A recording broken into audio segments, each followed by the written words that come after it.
નમસ્કાર મિત્રો, તો આપણા નવા હવામાનના વિડીયોમાં તમારું સ્વાગત છે। તો હવામાનના સમાચાર લઈને આપણે આવી ગયા છીએ। આજે તારીખ છે 6/8/2024। તો આજના આપણે મહત્વના સમાચાર લઈને આવી ચૂક્યા છીએ। તો આજે આપણે જોવાના છે કઈ કઈ જગ્યાએ વરસાદ પડી શકે છે, કઈ કઈ જગ્યાએ કેવા એલર્ટ છે, સંપૂર્ણ આજના વિડીયોમાં આપણે કવર કરવાના છીએ। તો આજનો વિડીયો ગમે તો સૌપ્રથમ લાઇક કરી દો, ચેનલ ઉપર ન હોય તો સબસ્ક્રાઈબ કરી દો અને બાજુમાં બેલ બટન દબાવી દો। તો જલ્દીથી આપણે આજનો વિડીયો શરૂ કરી દઈએ છીએ। તો આપણે પહેલાં અહીંયા વરસાદનો આપણે જે છે એ ઠંડક અહીંયા લગાડી દીધું છે અને આજે તારીખ 6 છે। તો આપણે નીચેના એરિયાથી શરૂઆત કરવાની છે કે નીચેના એરિયામાંથી આપણે વરસાદ પડવાની શક્યતા અહીંયા રહેલી છે। જેમાં શરૂઆતમાં અહીંયા વલસાડ આવી જાય છે, અહીંયા નીચે જ આવી જાય છે દાદરા નગર હવેલી, ઉપર અહીંયા આવી જાય છે સુરત સાઈડ એરિયો છે તે આવી જાય છે। આગળ વધીએ તો આ પટ્ટીમાં આપણે ઉપર આગળ એ જ આવી જાય છે, અહીંયા આવી જાય છે ભરૂચ, અમોદ, રાજપીપળા, વડોદરા, ખંભાત, ભાવનગર, અલંગ। ત્યાં ભાવનગરને અલગમાં વરસાદ પડવાની અત્યારે શક્યતા કોઈ દર્શાવી નથી, પણ છૂટાછવાયા ઝાપટા પડી શકે છે। ઉપર જોઈએ તો આપણે અહીંયા અહેમદાબાદ, ધોલકા, ગોધરા, નડિયાદ, મહેસાણા ઉપર અહીંયા જોઈએ તો આપણે બનાસકાંઠા આવી જશે, પાલનપુર, રાધનપુર, આ બધા એરિયા છે। મહેસાણા, મોદરા, પાટણ, સિદ્ધપુર, વડનગર, ઇન્દર, આ બધા એરિયા છે તેમાં વરસાદ પડી શકે છે, અહીંયા સંભાવના એની રહેલી છે। ઉપર જોઈએ તો અહીંયા બનાસકાંઠા આપણે આવી જાય છે પાલનપુર પાસે, જે આ બધા એરિયામાં આપણે વરસાદ અહીંયા પડી શકે છે। બનાસકાંઠા સાઈડના એરિયા છે, અંબાજી છે, પાલનપુર છે, વહેગામ છે, ડંડા છે। તો આવે જ છે હવામાન વિભાગનું શું કહેવું છે અને આપણે આનો મેપ પણ જોવાના છે હવામાનનો, જે વરસાદની આગાહી કરતો એ ભારતનો નકશો દર્શાવે છે તે પણ આપણે આજે જોવાના છીએ। તો 9 ઓગસ્ટ સુધી કેવું રહેશે ગુજરાતનું હવામાન તે આપણે આજે જોવાના છીએ। તો હવામાન વિભાગે મોસમ વૈજ્ઞાનિક જણાવ્યા પ્રમાણે 8 અને 9 ઓગસ્ટના દિવસે નવસારી, વલસાડ, દમણ, દાદરાનગરમાં ભારે વરસાદની આગાહી પડી શકે છે, જ્યારે ગુજરાતના દક્ષિણ ભારતમાં કેટલાક વિસ્તારોમાં ભારે અતિભારે વરસાદ થઈ રહ્યો છે। ત્યારે આગામી સમયમાં ગુજરાતમાં કેવો વરસાદ રહેશે તે અંગે આગાહી હવામાન વિભાગ દ્વારા કરવામાં આવી છે। આ સાથે ગુજરાતના તમામ જિલ્લાઓમાં 2 દિવસ ગાજવીજ સાથે ચેતવણી પણ આપવામાં આવી છે। તો ગુજરાતના ઘણા ખરા વિસ્તારોમાં વરસાદ પડવાની શક્યતા રહેલી છે। તો આપણે જોઈ લઈએ દરિયા સાઈડ નજીક જે આ એરિયા છે એમાં આપણને અહીંયા વરસાદ પડવાની શક્યતા રહેલી છે। તો આપણે પહેલાં ઝૂમ કરીને જોઈ લઈએ કે કયા કયા વિસ્તારોનો સમાવેશ થાય છે। તો આ જે મિત્રો જુનાગઢ છે, વેરાવળ છે, પોરબંદર છે, અહીંયા આવી જાય છે ભાનવડ, અમરેલી, જસદણ, આ મહુવા સાઈડ તો બહુ આપણને અસર જોવા મળતી નથી। તો અહીં ઉપર આપણે લઈ લઈએ તો આ ઉપરના સાઈડ એરિયામાં અહીંયા જસદણ, રાજકોટ, ગોંડલ, જુનાગઢ, ભાનવડ, પોરબંદર, દ્વારકા, સાયલા, જામનગર, ચોટીલામાં ઓછી અસર આપણને અહીંયા જોવા મળી રહી છે।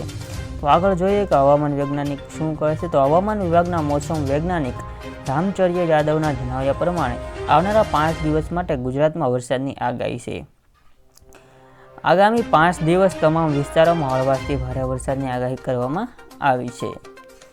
તો એમાં આજ રોજ આગાહીમાં બનાસકાંઠા, સાબરકાંઠા, નવસારી, વલસાડ, સુરત, તાપી, દમણનગર, દાદરા હવેલી આજે વરસાદ અંગે ઓરેન્જ એલર્ટ આપવામાં આવેલું છે। તો આટલા વિસ્તારોમાં જે ઓરેન્જ એલર્ટ આપવામાં આવેલું છે, જે આપણે વિડીયોમાં સૌપ્રથમ જ લઈ લીધેલા છે, તે જ એરિયાની અહીંયા વાત કરવામાં આવી રહી છે। તો આ જિલ્લાઓમાં અતિ ભારે વરસાદ થઈ શકે છે। તો અતિ ભારે વરસાદ એમાં મિત્રો થઈ શકે છે। આપણે હવામાનવાળાનો મેપ પણ આપણે આગળ તમને બતાવવાનો છું, પહેલાં આપણે હવામાનની આગાહી અહીંયા લઈ લઈએ છીએ। તો આવી રીતના આ જે જિલ્લામાં વરસાદ પડવાની પૂરી શક્યતા રહેલી છે। બાકીના વિસ્તારોમાં જેટલા નામ આપણે અહીંયા બોલવી છે તેમાં વાદળછાયું વાતાવરણ જોઈ શકે છે અને ઝાપટા જેવો વરસાદ પડી શકે છે, જેમાં પાટણ આવી જાય છે, સિદ્ધપુર આવી જાય છે, વડનગર, રોડા, રાધનપુર, ભૂતસાન, પાલનપુર, જેટલા આ બધા એરિયા છે તે બધામાં આપણે વરસાદ અહીંયા હળવાથી મધ્યમમાં વરસાદ પડી શકે છે। તો આગળ આ સાથે હવામાન વિભાગે મતે આજે અમદાવાદ ઉપરાંત ભાવનગર, દ્વારકા, કચ્છ, પાટણ, મહેસાણા, ગાંધીનગર, અરવલ્લી, ખેડા, આણંદ, વડોદરા, નર્મદા, ભરૂચ, સુરત, ડાંગ, તાપીમાં યલો એલર્ટ સાથે વરસાદની આગાહી કરવામાં આવી છે। હવામાન વિભાગે બીજા દિવસ માટે આગાહી જણાવ્યું છે કે આવતીકાલે બનાસકાંઠા, સાબરકાંઠા, નવસારી, વલસાડ, સુરત, તાપી, દાદરાનગર હવેલી આગાહી યલો એલર્ટ જાહેર કરવામાં આવ્યું છે. હવે આપણે જોઈ લઈએ કે હવામાનમાં વાળા જે વેધર મેપ શું કહે છે તેના વિશે આપણે વાત કરી લેવાની છે. તો મિત્રો તમારી સામે અત્યારે છે તે ગુજરાતનો આજનો વેધર મેપ છે. તમે અહીંયા ઉપર તારીખ પણ જોઈ શકો છો. દિવસ 2 ગુજરાત રાજ્ય અને દીવ દમણ દાદરા નગર હવેલીની તારીખ 6/8/2024 માટે ભારે વરસાદની આગાહી ચેતવણી કરેલી છે. જેમાં અહીંયા એલર્ટ આપેલા છે. આપણે આ શું દર્શાવવા માગે છે, આ શું દર્શાવવા માગે છે, બધું જ આપણે આજના વિડીયોમાં અહીંયા જોઈ લઈએ. તમને હું સારી રીતે સમજાવી દઉં કે આમાં કઈ કઈ જગ્યાએ કેવો વરસાદ પડવાની શક્યતા રહેલી છે. તો આપણે જોઈ શકીએ છીએ મિત્રો કે અત્યારે જે આ વેધર મેપ છે તે હવામાન દ્વારા ઓફિશિયલ બહાર પાડવામાં આવેલો છે. તો તેનો જ આપણે અહીંયા વિડીયો બનાવી રહ્યા છીએ. તો આપણે અહીં મિત્રો જોઈ શકો છો પેલો અત્યારે છૂટાછવાયા સ્થળો પર ભારે વરસાદ, છૂટાછવાયા અને ભારે વરસાદ. તો છૂટાછવાયા વરસાદમાં ભારે વરસાદમાં બનાસકાંઠા છે અને અહીંયા સાબરકાંઠા છે. તો આ બે એરિયામાં છૂટાછવાયા વરસાદ પડી શકે છે. તેની અસર પાટણ બાજુ થઈ શકે છે અને અરવલ્લી આવી જાય છે, મહેસાણા આવી જાય છે, અહીંયા કચ્છ આવી જાય છે. તો આ બધા વિસ્તારોમાં પણ થઈ શકે છોડી જાય. હવામાન દ્વારા આટલા જ વિસ્તારોમાં અહીંયા દર્શાવવામાં આવ્યું છે. નીચે આપણે જોઈએ તો મિત્રો અહીંયા આવી જાય છે. હવે નીચેના જે એરિયો છે આપણો કે નવસારી વાળો એરિયો છે, નવસારી જે આપણો અહીંયા એરિયો છે જે અહીંયા નવસારી વાળો, નવસારી, વલસાડ, દમણ દાદરા નગર હવેલી, દમણ, તો આ બધા વિસ્તારોમાં વરસાદ પડી શકે છે. બાકી જે આ છે અહીંયા દીવમાં પણ વરસાદ પડવાની શક્યતા છે. જે અહીંયા દીવ છે ત્યાં આપણે વરસાદ પડવાની શક્યતા છે.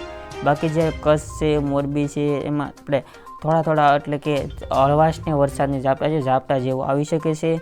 અને જે વાદળછાયું વાતાવરણ રહે છે તે વાદળછાયું વાતાવરણ પણ જોવા મળી શકે છે. તો ચાલો મિત્રો, હવે આપણે જે આગાહીનું હતું તે આપણે વેધર મેપ અહીંયા પૂરો કરીએ છીએ. વેધર મેપમાં આટલા આપણને દર્શાવવામાં આવ્યા હતા. જે હવામાન દ્વારા ઓફિશિયલ બહાર પાડવામાં હતો તે જ આ વેધર મેપ છે અને આજની તારીખનો છે, એટલે કે લેટેસ્ટ આજની તારીખનો છે. તો આપણે આપણા હવામાનની સાઈડ ઉપર પાછા આવી ગયા છીએ. તો હવે આપણે જોઈ લઈએ મિત્રો કે અત્યારે વાવાઝોડાનો તો કોઈ ખતરો જોવા મળી નથી રહ્યો ને. તો આપણે જોઈ શકીએ છીએ જે ઓલું આગલું વાવાઝોડું હતું તે કેટલે પહોંચ્યું છે. તે તો મિત્રો અહીંયા ન્યૂ દિલ્હીને પણ અત્યારે વટી ગયું છે અને ત્યાં વાવાઝોડું તો કોઈ છે નહીં, પણ પવનને અહીંયા વમળાકાર જોવા મળી રહ્યો છે. જે ન્યૂ દિલ્હી, અહીંયા જોધપુર અને પાવરાપુરની વચ્ચે અહીંયા છે. અને લાહોર આવી જાય છે. તે આ બધાની વચ્ચે અત્યારે અહીંયા ઘૂમી રહ્યું છે આજની તારીખમાં. તો આપણા ગુજરાત તરફ જોઈ શકો છો અત્યારે તો અહીંયા કોઈ વાવાઝોડું જોવા મળી રહ્યું નથી. આ પવનની દિશા અહીંયા આસાય છે, પવનની દિશા પવન હાલા કરે છે. આપણા કોઈ ત્યારે વાવાઝોડું દેખાઈ રહ્યું નથી. આગળ જો વાવાઝોડાની અસર હશે તો આપણે આપણા વિડીયોમાં જણાવી દઈશું. બાકી કોઈ પણ સાઈડથી આપણે ગુજરાત તરફ વાવાઝોડાની અહીંયા અસર આપણને જોવા મળી રહી નથી. જ્યાં નાનું અમથું વાવાઝોડું હતું અથવા પવનની જે દિશા હતી તે અહીંયા આપણે ત્યાં ગુજરાત ઉપર કોઈ ખતરો આવવાનો શક્યતા રહી નથી. બાકી બંગાળની ખાડીમાં જે સિસ્ટમ સક્રિય થાય છે તે એટલા વિસ્તારમાંથી ઉદ્ભવે છે અને એક અસર ટાર્ગેટ થાય છે ગુજરાત તરફ. તો આવી રીતના મિત્રો આપણા વિડીયોમાં આજે અલગ આપણે બધી વ્યવસ્થિત માહિતી પૂરી પાડી દીધી છે. તો આજનો વિડીયો કેવો લાગે તો મને કોમેન્ટ બોક્સમાં જણાવજો. સાથે જો અત્યાર સુધી વિડીયોને લાઇક ન કરી હોય તો વિડીયોને લાઇક કરી જો. ચેનલ પર ન હોય તો પહેલાં ચેનલને સબસ્ક્રાઈબ કરી બાજુમાં બેલ બટન દબી દો. તો ચાલો મિત્રો, મળીએ આવા જ બીજા વિડીયો સાથે. જય હિન્દ, વંદે માતરમ.